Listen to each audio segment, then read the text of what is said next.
Kick মারতে মারতে হালত খারাপ, এবার আমাকে কিছু করতে হবে। সকালে ঘুম থেকে উঠতে মন চাইছিল না, অনেক কষ্ট করে উঠলাম। উঠে দেখি 8টা বেজে গেছে, তাই পটারপট নাস্তা করে এসে গেলাম সাইটে। এখানে এসে কাজটা বুঝিয়ে দিয়ে আমি আসলাম অন্য একটি সাইটে। এখান থেকে একটি গ্রাইন্ডার মেশিন নিয়ে এখন আমাকে এটা দিতে হবে অন্য সাইটে।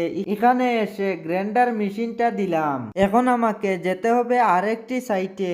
এখানে গাঁথনির কাজ চলে, এখানের কাজ শেষ করে এখন আমি যাচ্ছি বিউটিকে নিয়ে একটা ব্যাটারি লাগাতে। প্রথমে একটা ব্যাটারির দোকানে আসলাম, একটা ব্যাটারি কিনলাম 1500 টাকা দিয়া। ব্যাটারি কিনা শেষ হলে আমি আসলাম একটা পার্সের দোকানে। আমার স্কুটির এয়ার ফিল্টারটা অনেক বেশি ময়লা হয়ে গেছে, তাই এটাকে চেঞ্জ করব। ফাইনালি আমার স্কুটির এয়ার ফিল্টার এবং ব্যাটারি নতুন লাগিয়ে নিলাম। ভিডিওটা কেমন লাগলো কমেন্টও জানিও, ভালো লাগলে চ্যানেলটা সাবস্ক্রাইব